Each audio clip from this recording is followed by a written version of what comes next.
दोस्तों, wall street में एक कहावत है, एक कोटेशन बोला जाता है कि investor make money for themself and trader make money for their broker.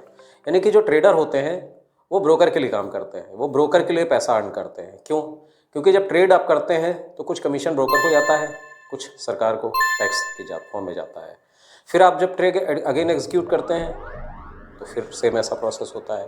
फिर आप ट्रेड अगले दिन करते हैं, फिर सेम डे का ही ट्रेड करते हैं। तो जब भी आप अगर आप ट्रेडर हैं और आप बाई सेल आप कर रहे हैं तो आप कुछ ना कुछ पार्ट उसका ब्रोकर को दे रहे हैं और कुछ ना कुछ पार्ट उसका गवर्नमेंट को दे रहे हैं। यानी कि आप गवर्नमेंट के लिए काम कर रहे हैं और किसके लिए काम कर रहे हैं? ब्रोकर के लिए काम कर रहे हैं।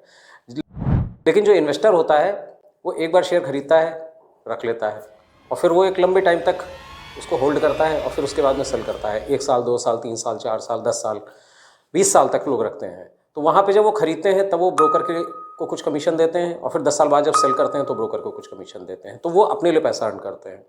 लेकिन जो ट्रेडर होता है वो बाई सेल करता है तो वो ब्रोकर के लिए काम करता है। तो इसलिए इस कोटेशन को ध्यान रखते हुए आप स्टॉक मार्केट में इन्वेस्टमेंट करिए या ट्रेडिंग करिए, जो भी करिए, लेकिन आप इस चीज़ को ध्यान में रखिए कि ट्रेडर ऑलवेज ब्रोकर के लिए और गवर्नमेंट के लिए वर्क करता है, लेकिन जो इन्वेस्टर होता है वो अपने लिए वर्क करता है।